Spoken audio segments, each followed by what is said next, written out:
اعوذ باللہ من الشیطان الرجیم بسم اللہ الرحمن الرحیم ولا تکونوا کالذین تفرقوا واختلفوا من بعد ما جاءهم البینات وَأُولَئِكَ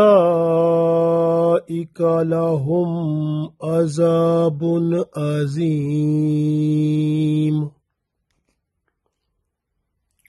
عزیز دوستو، السلام علیکم ورحمۃ اللہ وبرکاتہ۔ سورہ آل عمران آیت نمبر 105 تلاوت کی ہے۔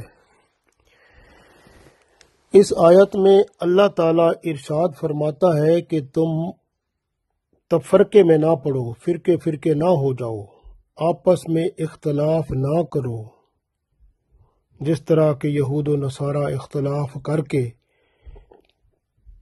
فرقوں میں بٹ گئے تھے، جبکہ ان کے پاس اللہ کا حکم بھی آ چکا تھا اور واضح دلائل بھی موجود تھے تورات اور انجیل کی صورت میں، لیکن پھر بھی وہ فرقوں میں بٹ گئے اور اختلاف کرنے لگے۔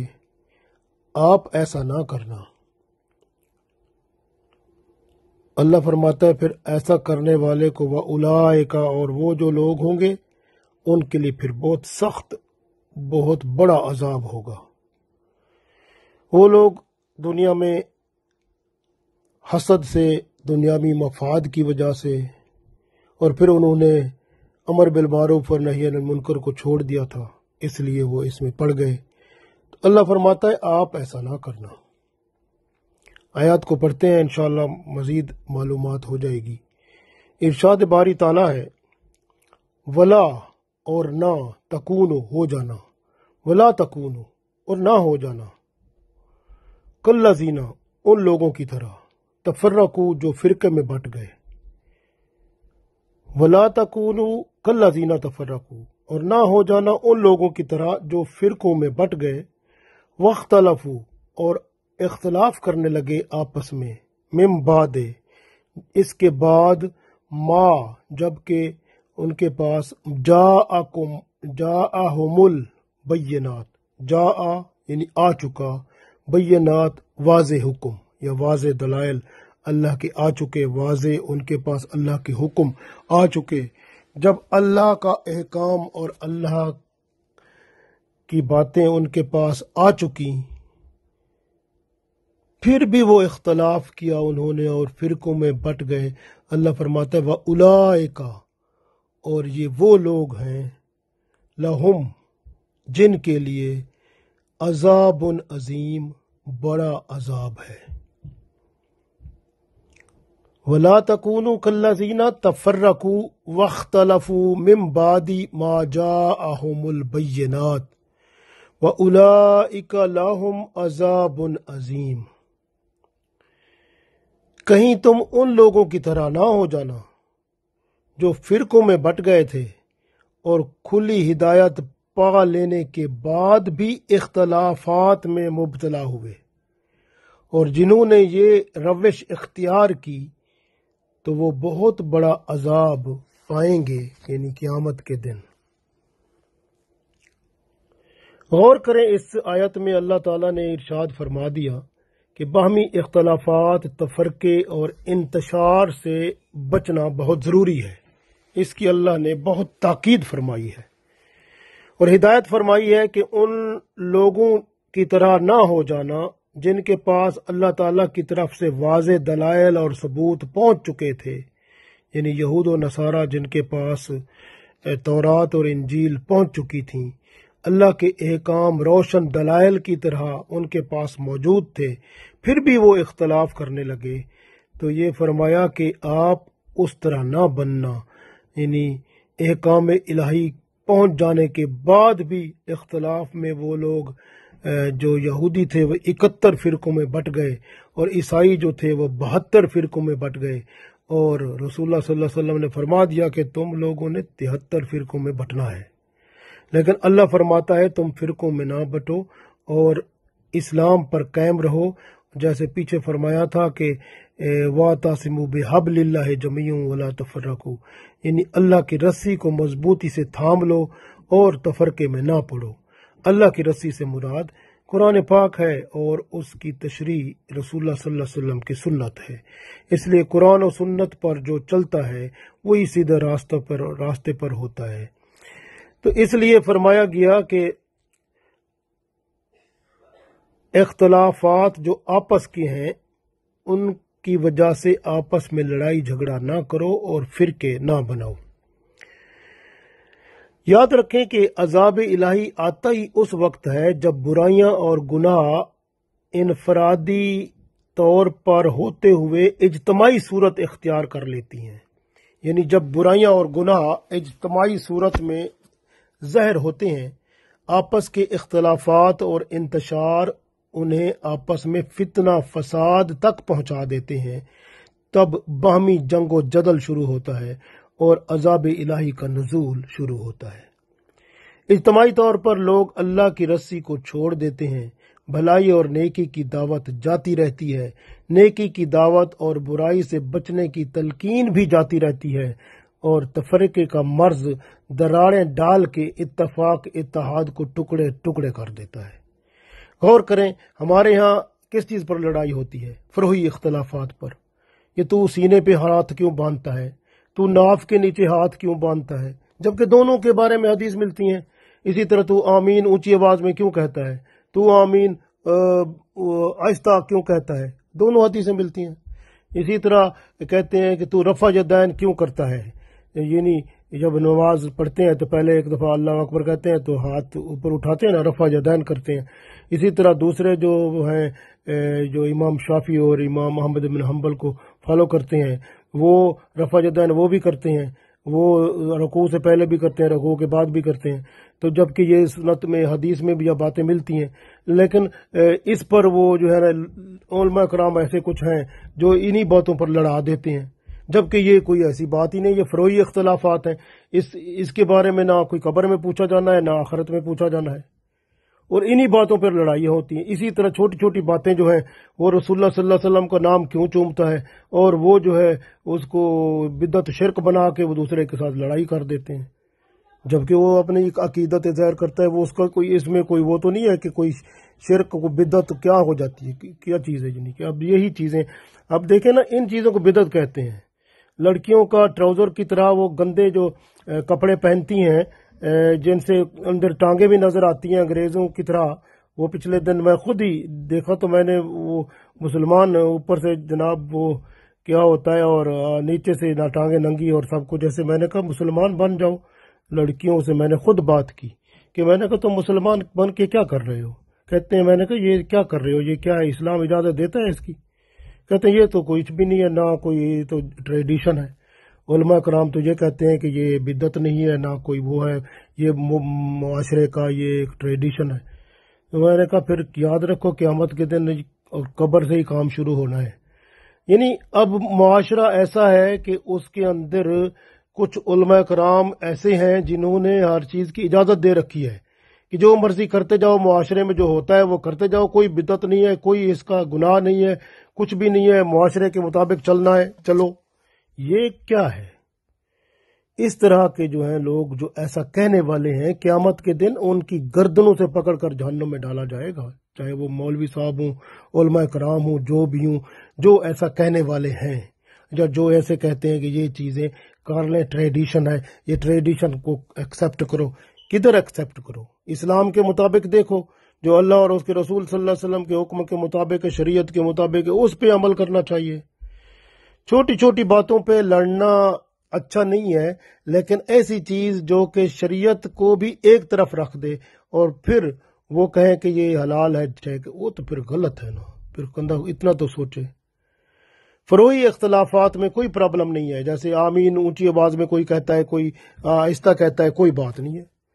ہاتھ کوئی سینے پر باندھتا ہے، کوئی نیچے ناف کے نیچے باندھتا ہے، کوئی مسئلہ نہیں ہے، دونوں باتیں ملتی ہیں حدیث میں۔ اسی طرح اگر رکوع سے پہلے کوئی رفع یدین کرتا ہے، رکوع کے بعد کرتا ہے، اور کوئی پہلے ہی اللہ اکبر کر کے رفع یدین کرتا ہے، سب باتیں ملتی ہیں، کوئی مسئلہ نہیں ہے۔ لیکن ان باتوں پر کوئی لڑائی نہیں ہے، جبکہ انہی باتوں پر کچھ علماء کرام لڑائی کرا دیتے ہیں اور باقی معاشرے کے اندر جو گندگی پھیلی ہوئی ہے اس پہ بات نہیں کرتے۔ ضرورت تو یہ ہے کہ معاشرے کو گندگی سے صاف کرو، پاکیزگی لاؤ معاشرے میں۔ اللہ تعالیٰ فضول مباحثے سے، بحث سے اور مناظرے سے منع فرماتا ہے، جبکہ فضول مناظرے اور بحث و مباحثے بہت زیادہ ہوتے ہیں، اور قرآن پاک کی آیتوں پر بعض لوگ جھگڑتے ہیں، جبکہ قرآن پاک میں ہی اللہ تعالیٰ ارشاد فرماتا ہے ما یجادلو فی آیات اللہ، ما یجادلو کا مطلب ہے جدل کرنا، جھگڑا کرنا، ما کا مطلب نہیں ہے ادھر، ما یجادلو جھگڑا نہیں کرتے، فی آیات اللہ اللہ کی آیتوں میں، یعنی اللہ کی آیتوں میں جھگڑا نہیں کرتے۔ ایمان لانا ہوتا ہے کہ مسلمان جب کلمہ پڑھا ہے تو اللہ کے کلام پر ایمان لانا ہے، اس کو ماننا ہے، تو اللہ کے کلام پر جھگڑا نہیں کرتے ہوتے۔ الا الذین کافروا، مگر اس پر جو جھگڑا کرتے ہیں وہ کافر ہوتے ہیں۔ یہ قرآن خود فرما رہا ہے، 40ویں سورت ہے، آیت نمبر 4 ہے، سورہ غافر بھی کہتے ہیں، سورہ مومن بھی اس کو کہتے ہیں۔ تو آپ دیکھیں کہ اس کی آیت نمبر 4 دیکھیں، ما یجادلو فی آیات اللہ، اللہ کی آیات میں جھگڑا نہیں کرتے، الا الذین کافروا، مگر وہی جو کافر ہوتے ہیں وہی اس پر جھگڑا کرتے ہیں۔ اصل بات یہ ہے کہ اس طرح سے یہ دیکھیں نا، معاشرے کو صاف کریں، گناہوں سے پاک کریں، اچھا ان کو بنائیں، اور جو دیکھیں جو فرقہ وارایت کرتا ہے نا، جو جدا جدا راہیں نکال لیتا ہے، اپنے گروہ بنا لیتا ہے، تو اس کے ساتھ تعلق کو ختم کر دیں اور اپنا پھر خیال رکھیں، اور پھر اس کا معاملہ اللہ پر چھوڑ دیں۔ جھگڑا نہیں کرنا، اس سے لڑائی نہیں کرنا، کوئی مناظرے نہیں ضرورت، کچھ بھی نہیں کرنا، چھوڑ دیں اس کو اللہ پر، کیونکہ اللہ نے خود ہی فرمایا ہے، سورہ انعام کی آیت نمبر 159 ہے، ارشاد باری تعالیٰ ہے ان الذین فرقوا، بے شک وہ لوگ جو فرقوں میں بٹ گئے یا جنہوں نے فرقے بنا لیے، دینہم اپنے دین میں، وکانوا شیعا اور جو کئی گروہ ہو گئے، شیعان کا مطلب گروہ، لستا کا مطلب نہیں ہے، منہم ان سے کوئی تعلق نہیں ہے آپ کا، فی شیء کسی چیز میں بھی، ان سے آپ کا کسی چیز میں کوئی تعلق نہیں ہے، یعنی ان سے آپ کسی چیز کا کوئی تعلق رکھیں ہی نہ۔ انما امرہم، بے شک جو ان کا امر، ان کا معاملہ ہے، اللہ اللہ کی طرف چھوڑ دیں، ثم ینبئہم، پھر اللہ ینبئہم ان کو خبر دے گا، بتائے گا، بما کانوا یفعلون جو وہ کرتے تھے اس کے بارے میں۔ یہ سورہ انعام کی آیت نمبر 159 ہے، ان الذین فرقوا دینہم وَكَانُوا شِيَعًا لَسْتَ مِنْهُمْ فِي شَيْءٍ إِنَّمَا أَمْرُهُمْ إِلَى اللَّهِ ثُمَّ يُنَبِّئُهُمْ بِمَا كَانُوا يَفْعَلُونَ، بے شک جنہوں نے تفرقہ ڈالا اپنے دین میں اور فرقے ہو گئے، یعنی وہ جنہوں نے اپنے دین میں جدا جدا راہیں نکال لیں اور کئی گروہوں میں بٹ گئے، تو ان سے آپ کو کوئی تعلق نہیں ہے، ان کا معاملہ اللہ کے حوالے کر دیں، پھر اللہ ان کو بتا دے گا جو وہ کرتے تھے۔ تو یہ قرآن پاک کی اس آیت کا ترجمہ ہے۔ تو اس لیے جو ہے ان کا معاملہ ان کے حوالے کر دیں، لڑائی جھگڑے کی ضرورت ہی نہیں ہے۔ تو ہمیں بس جت سچائی ہے وہ بیان کر دیں، اس کے بعد خاموشی اختیار کریں، اللہ پہ معاملہ چھوڑ دیں۔ ایسے لوگوں سے جھگڑنے کی ضرورت نہیں ہے جنہوں نے اپنے دین میں جدا جدا راہیں نکال لی ہیں اور گروہوں میں بٹ گئے ہیں۔ ان سے مناظرے، بحث و مباحثے کرنے سے اپنا وقت ضائع کرنا، اپنے آپ کو گناہوں میں ڈالنا ہی ہے۔ تو ہمیں صرف اللہ اور اس کے رسول صلی اللہ علیہ وسلم کے حکم کو ماننا ہے، جیسے اللہ نے اس آیت میں فرما دیا، جو اپنے دین میں جنہوں نے اپنے دین میں فرقے بنا لیے، جدا جدا راہیں بنا لی اور پھر ان گروہوں میں بٹ گئے، تو پھر ان کے ساتھ کوئی تعلق نہیں ہے، ان کو ان کے حال پر چھوڑ دیں۔ اللہ قیامت کے دن بتا دے گا، وہ جو کیا کرتے تھے اس کے بارے میں اللہ بتا دے گا۔ ہم نے تو اللہ کے حکم کو ہی ماننا ہے۔ ہمارے لیے کیا حکم ہے؟ آپ دیکھ لیں سورہ انفال کی آیت نمبر 46 میں اللہ نے فرمایا وَأَطِیعُوا اللَّهَ وَرَسُولَهُ، اور اطیع اللہ اور حکم مانو اللہ کا، ورسولہ اور اس کے رسول صلی اللہ علیہ وسلم کا، اللہ اور اس کے رسول صلی اللہ علیہ وسلم کا حکم مان لو۔ ولا تنازعوا، تنازع کا مطلب ہوتا ہے جھگڑا، ولا تنازعوا اور جھگڑا نہ کرو، تو آپس میں جھگڑا کرو ہی نہ، فتفشلوا اگر تم جھگڑا کرو گے تفشلو کا مطلب ہوتا ہے کہ بزدل ہو جانا، وہ کم ہمت ہو جانا، پست ہو جانا، یعنی اس طرح کی حالت ہو جائے گی۔ اگر جھگڑا کرو گے نا تمہاری ہمت جاتی رہے گی، کمزور ہو جاؤ گے اور بزدل ہو جاؤ گے۔ وَتَذْهَبَ اور جاتی رہے گی، ریحکم، ریح کا مطلب ہوا، کم تمہاری، اور تمہاری جو ہوا ہے وہ جاتی رہے گی، یعنی تمہاری جو طاقت ہے وہ ختم ہو جائے گی، تمہاری ہوا اکھڑ جائے گی۔ وَاصْبِرُوا اور ثابت قدم رہو، صبر کرو، ان اللہ بے شک اللہ تعالیٰ مع الصابرین صبر کرنے والوں کے ساتھ ہے۔ تو گویا اللہ تعالیٰ یہی فرماتا ہے کہ آپ ثابت قدم رہو۔ صبر کا مطلب ہوتا ہے دو باتیں ہوتی ہیں، صبر کا مطلب صبر کرنا، یا صبر کا مطلب ثابت قدم رہنا۔ تو اللہ کے حکم پر ثابت قدم رہو، بے شک اللہ تعالیٰ ایسے لوگوں کے ساتھ ہے جو ثابت قدم رہتے ہیں، صبر کرتے رہتے ہیں، اللہ تعالیٰ ان کے ساتھ ہوتا ہے۔ تو جو اللہ اور اس کے رسول صلی اللہ علیہ وسلم کے حکم کے مطابق رہتے ہیں، جیسے فرمایا وَأَطِیعُوا اللَّهَ وَرَسُولَهُ وَلَا تَنَازَعُوا فَتَفْشَلُوا وَتَذْهَبَ رِيحُكُمْ وَاصْبِرُوا إِنَّ اللَّهَ مَعَ الصَّابِرِينَ، اور اللہ اور اس کے رسول صلی اللہ علیہ وسلم کی اطاعت کرو اور آپس میں اختلاف نہ کرو، ورنہ پست ہمت یعنی بزدل ہو جاؤ گے اور تمہاری ہوا اکھڑ جائے گی، اور صبر کرو یعنی ثابت قدم رہو، بے شک اللہ تعالیٰ صبر کرنے والوں کے ساتھ ہے۔ تو یہ کام کرنا چاہیے۔ یہود و نصارہ کی طرح فرقوں میں بٹ جانا، یہ تو آپ کو پتہ ہے کہ یہ قیامت کا دن بہت خطرناک ہوگا۔ تو اس لیے ہمیں کوشش کرنی ہے کہ خود کچھ اپنا عقل بھی کچھ جو ہے استعمال کریں، قرآن پاک کو پڑھیں، خود مکمل طور پہ سمجھیں، پھر اس کو رسول پاک صلی اللہ علیہ وسلم کی زندگی کو پڑھیں، پھر آپ سنت رسول صلی اللہ علیہ وسلم احادیث کو پڑھیں، سمجھیں کہ اللہ اور اس کے رسول صلی اللہ علیہ وسلم کیا چاہتے ہیں، دین حق کو دیکھیں، شریعت کو دیکھیں۔ شریعت جو ہے اس میں شریعت کن چیزوں پر منحصر ہے؟ 5 چیزوں پر۔ قرآن پاک، پہلی بات قرآن پاک، دوسرا سنت رسول صلی اللہ علیہ وسلم پر، تیسری اجماع امت۔ اجماع امت کیا ہوتا ہے؟ وہ بھی قرآن پاک اور سنت رسول اللہ صلی اللہ علیہ وسلم کو دیکھ کر علماء کرام جو ہوتے ہیں وہ مسئلے کا حل ڈھونڈتے ہیں، اس کو اجماع امت کہتے ہیں۔ اسی طرح قیاس کا مطلب ہوتا ہے کہ کسی چیز کا معاملہ اگر ایک حل ہو گیا ہے، اس کے مطابق اگر ملتی جلتی کوئی چیز ہوتی ہے تو اس کے مطابق فیصلہ کیا جاتا ہے، تو وہ بھی علماء کرام ہی جو اس لیول کے ہوتے ہیں وہ کرتے ہیں، تو قیاس ہوتا ہے۔ اسی طرح اگر کسی جگہ پر کوئی معاملہ ایسا ہوتا ہے تو جس کا حل کرنے کے لیے صرف ایک بندہ ہوتا ہے تو اس کو اجتہاد کہتے ہیں۔ وہ ایک بندہ اجتہاد کا فیصلہ کرتا ہے کسی معاملے کا حل جو ہے اس کا ایک معاملے پر، وہ بھی اجتہاد بندے کا قرآن و سنت کے مطابق ہی ہوتا ہے۔ تو اس لیے جو ہے شریعت جو ہے وہ قرآن پاک پر، سنت رسول صلی اللہ علیہ وسلم پر، اجماع امت، قیاس اور اجتہاد پر مشتمل ہے۔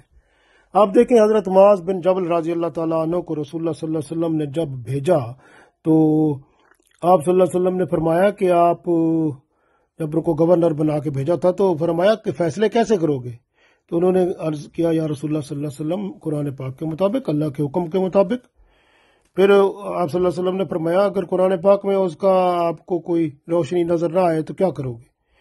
تو پھر عرض کیا یا رسول اللہ صلی اللہ علیہ وسلم پھر آپ صلی اللہ علیہ وسلم کی سنت کے مطابق کروں گا، قرآن پاک اور آپ کی سنت صلی اللہ علیہ وسلم کے مطابق۔ تو انہوں نے کہا اگر سنت میں بھی کچھ بات نظر نہ آئے، پھر انہوں نے فرمایا تھا کہ میں قرآن اور سنت کے مطابق اپنی رائے قائم کروں گا۔ اب یہ ہے اجتہاد، اجماع امت، یعنی کہ اب یہ جو ہے یہ اجتہاد تھا کہ میں خود ایک بندہ جو ہے فیصلہ کرے گا قرآن و سنت کے مطابق، اس کو اجتہاد، تو انہوں نے کہا تھا کہ میں اجتہاد والا فیصلہ کروں گا۔ تو یہ حضرت معاذ بن جبل رضی اللہ تعالیٰ عنہ سے یہ بات ملتی ہے۔ تو مقصد یہ کہنے کا ہے کہ جب ہم خود قرآن و سنت کے مطابق چلیں گے تو مسائل حل ہوتے جائیں گے، کوئی مسئلہ نہیں ہوگا۔ لیکن جب ہم قرآن و سنت کے مسئلے کو دیکھ کر فیصلہ اپنی مرضی سے کرتے ہیں تو اس کا مطلب ہے ہم کوئی فرقہ بناتے ہیں۔ جب کوئی بندہ قرآن و سنت کی بات بیان کرتے ہوئے رائے اپنی پیش کرتا ہے اور اس رائے کو آگے بڑھا دیتا ہے جو کہ اس کی ذاتی ہوتی ہے، تو اس کا مطلب ہے نیا فرقہ بناتا ہے۔ اگر قرآن و سنت کے مطابق بندہ چلتا ہے تو پھر فرقہ بنتا ہی نہیں ہے۔ وہ تو قرآن و سنت رسول اللہ صلی اللہ علیہ وسلم نے یہی فرمایا تھا کہ میں 2 چیزیں چھوڑ کے جا رہا ہوں، قرآن پاک اور سنت رسول صلی اللہ علیہ وسلم۔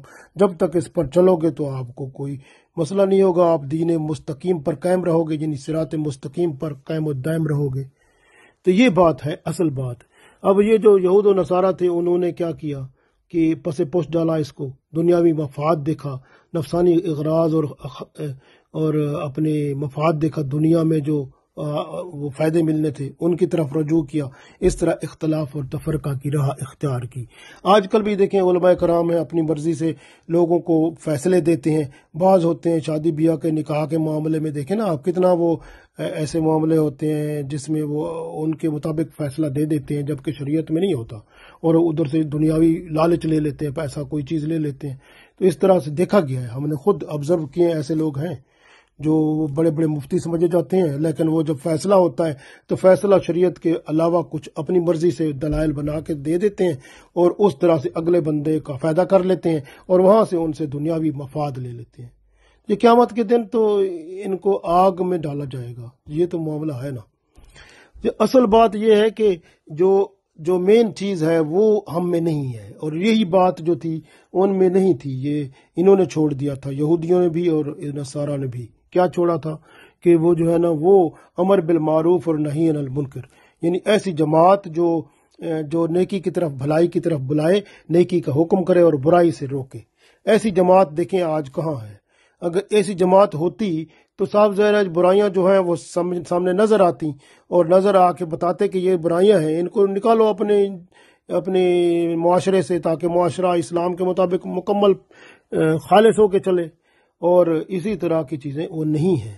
تو یہ چیز ضرورت تھی، اور اب بھی ضرورت ہے، یہ ہے کہ اس طرح سے جو ہے نا لڑائی جھگڑا جو ہوتا ہے وہ پھر نہ ہوتا، تو لڑائی جھگڑا ختم ہو جاتے ہیں، کیونکہ جب بھلائی کی طرف جو ہے رجحان ہو جائے لوگوں کا اور برائیوں سے نفرت ہو جائے تو ہمیشہ امن و سکون ہی آتا ہے، اور اسی کا نام تو اسلام ہے۔